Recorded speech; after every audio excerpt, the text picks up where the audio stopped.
आकाशवाणी भोपाल से प्रस्तुत हैं प्रादेशिक समाचार।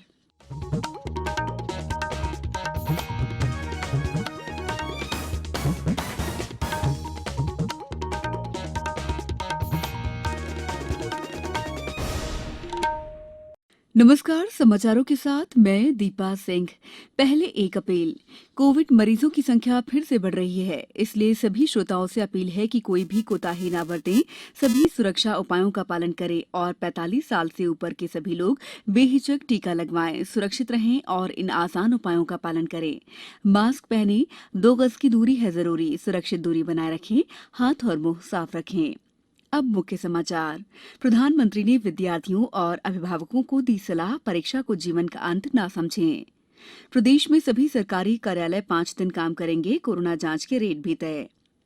कृषि मंत्री नरेंद्र सिंह तोमर ने मृदु क्रांति पोर्टल का किया शुभारंभ। और दमोह में राजनीतिक माहौल गरमाया, प्रचार में जुटे सभी बड़े नेता। अब समाचार विस्तार से।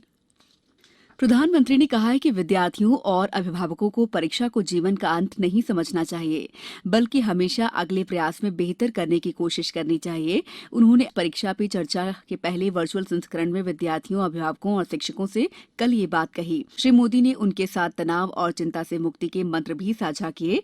श्री मोदी ने अभिभावकों से कहा कि वे बच्चों पर दबाव न बनाएं और उन्हें परीक्षा का आनंद लेने दें। प्रधानमंत्री ने विद्यार्थियों से कहा है कि उन्हें परीक्षा से डरना नहीं चाहिए, बल्कि इसे उत्सव की तरह लेना चाहिए। श्री मोदी ने कहा है कि हम परीक्षा पर चर्चा जारी रखेंगे। जो सरल है वो पहले करें, ये आम तौर पर ये कहा जाता है और एग्जाम में तो खास तौर पर बार बार कहा जाता है जो सरल उसको पहले करो भाई, जब टाइम बचेगा तब वो कठिन है उसको हाथ लगाना। लेकिन पढ़ाई को लेकर मैं समझता हूँ ये सलाह आवश्यक नहीं है और उपयोगी भी नहीं है। मैं जरा इन चीज को अलग नजरिए से देखता हूँ। मैं कहता हूँ जबकि पढ़ाई की बात हो तो कठिन जो है उसको पहले लीजिए। आपका माइंड फ्रेश है, आप खुद फ्रेश हैं, उसको अटेंड करने का प्रयास कीजिए। जब कठिन को अटेंड करेंगे तो सरल तो और भी आसान हो जाएगा। प्रधानमंत्री ने कुछ समय खाली रहने के महत्व पर भी बल दिया। उन्होंने कहा कि दिन में कुछ समय ऐसा आवश्यक है ताकि रोबोट और नीरस बनकर न रह जाएं। प्रदेश में सभी सरकारी कार्यालय अगले 3 महीने तक 5 दिन सोमवार से शुक्रवार तक काम करेंगे। ये निर्णय मुख्यमंत्री शिवराज सिंह चौहान की अध्यक्षता में बढ़ते कोरोना संक्रमण के मद्देनजर उच्च स्तरीय बैठक में लिया गया। इसके अलावा राज्य सरकार ने कई प्रतिबंधों की भी घोषणा की है। पेश है एक रिपोर्ट। प्रदेश के सभी नगरीय क्षेत्रों में आज से प्रतिदिन आगामी आदेश तक रात 10 बजे से सुबह 6 बजे तक रात्रिकालीन कर्फ्यू रहेगा। साथ ही आगामी आदेश तक प्रत्येक रविवार को लॉकडाउन रहेगा। छिंदवाड़ा जिले में आज रात 8 बजे से आगामी 7 दिनों तक संपूर्ण लॉकडाउन रहेगा। पूजा पी वर्धन, आकाशवाणी समाचार, भोपाल। प्रदेश में अब होम आइसोलेशन की अनुमति देते समय एक होम आइसोलेशन किट उपलब्ध कराई जाएगी। इसमें विभिन्न प्रकार की 12 सामग्री और औषधियां होंगी। वहीं राज्य सरकार ने विभिन्न निजी अस्पतालों, नर्सिंग होम्स, डायग्नोस्टिक सेंटर आदि में कोरोना संबंधी जांचों की दरें निर्धारित कर दी हैं। निर्धारित शुल्क से अधिक राशि वसूल करने वालों के खिलाफ कार्रवाई की जाएगी। इसी तरह कोरोना संक्रमित मरीजों के उपचार में काम आने वाले रेमडेसिविर इंजेक्शन के उपयोग को लेकर भी नियम बनाए गए हैं। प्रदेश में बीते 24 घंटों में कोरोना के 4,043 नए मामले सामने आए हैं, जबकि 13 लोगों की मौत हुई है। राज्य में संक्रमितों की कुल संख्या 3,18,014 और मृतकों की संख्या 4,086 हो गई है। नए मामलों में इंदौर में 898, भोपाल में 618, जबलपुर में 269 और ग्वालियर में 181 मरीज मिले हैं। राज्य में अब तक 2,87,869 मरीज कोरोना को मात देकर अपने घर पहुंच चुके हैं। इनमें 2,126 मरीज कल स्वस्थ हुए। अब कोरोना के सक्रिय प्रकरण बढ़कर 26,059 हो गए हैं। आगर मालवा जिले में 18, मंदसौर में 40, खंडवा में 34, पन्ना में 33, मुरैना में 17 मरीज मिले हैं। वहीं ग्वालियर में 104 वर्ष के उदय प्रताप सिंह ने भी टीका लगवाया। केंद्र ने राज्यों और केंद्र शासित प्रदेशों में लगभग 100 लोगों वाले सार्वजनिक और निजी कार्यस्थलों पर काम करने वाले लोगों को 11 अप्रैल से कोविड टीकाकरण की अनुमति दे दी है। उधर केंद्रीय स्वास्थ्य मंत्री डॉक्टर हर्षवर्धन ने कहा है कि कुछ राज्य सरकारें अपनी नाकामी से ध्यान हटाने और लोगों में कोविड महामारी के बारे में डर फैलाने का प्रयास कर रही हैं, जो निंदनीय है। डॉक्टर हर्षवर्धन ने कहा है कि टीकाकरण का प्राथमिक उद्देश्य अत्यधिक संवेदनशील लोगों में मृत्युदर कम करना है। उन्होंने कहा कि जब तक वैक्सीन की आपूर्ति सीमित है, तब तक प्राथमिकता के आधार पर टीकाकरण के अलावा कोई विकल्प नहीं है। समाचारों में वक्त है ब्रेक का। कोविड-19 से बचाव और सुरक्षित रहने के 3 उपाय। मास्क लगाएं, 2 गज दूरी है जरूरी, सुरक्षित दूरी रखें, हाथ और मुंह साफ रखें।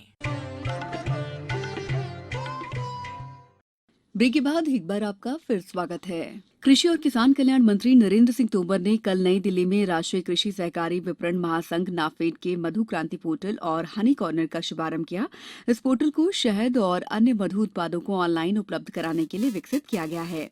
ये शहद की गुणवत्ता और मिलावट के स्रोत की जांच करने में भी मदद करेगा। श्री तोमर ने कहा कि हनी मिशन से किसानों की आय, रोजगार सृजन और निर्यात में वृद्धि होगी। दमोह में 17 अप्रैल को होने वाले विधानसभा उपचुनाव में अब राजनीतिक माहौल गर्मा रहा है। दोनों ही पार्टियां अपनी ओर से प्रचार में तेजी लाने का प्रयास कर रही हैं।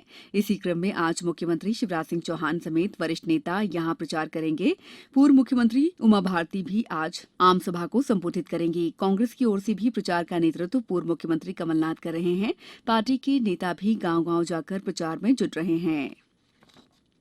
इंदौर के परदेशीपुरा थाने में पदस्थ आरक्षक गोपाल जाट और महेश प्रजापति को कोविड प्रोटोकॉल का पालन सुनिश्चित कराने के दौरान एक ऑटो रिक्शा चालक की बेरहमी से पिटाई के मामले में तत्काल प्रभाव से निलंबित कर दिया गया है।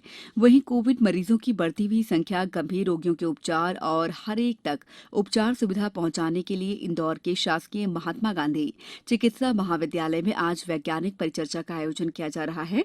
उधर जिले में कल 456 टीकाकरण केंद्रों पर 30,969 लोगों को कोविड के टीके लगाए गए। अब कुछ समाचार संक्षेप में। जबलपुर से भोपाल के लिए हबीबगंज इंटरसिटी एक्सप्रेस आज फिर से शुरू हो गई है। ये ट्रेन अपने पूर्व निर्धारित समय पर ही जबलपुर से रवाना होगी।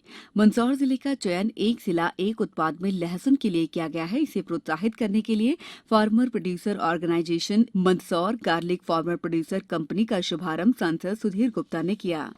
बैतूल सांसद दुर्गादास उइके की अध्यक्षता में कल जिला विकास समन्वय और निगरानी समिति दिशा की बैठक संपन्न हुई।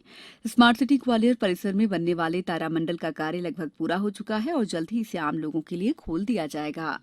सतना जिले के चित्रकूट में 11 और 12 अप्रैल को लगने वाले अमावस्या मेला को रद्द कर दिया गया है। अनूपपुर में कलेक्टर चंद्रमोहन ठाकुर ने जिला अस्पताल का औचक निरीक्षण कर स्वास्थ्य सेवाओं का जायजा लिया।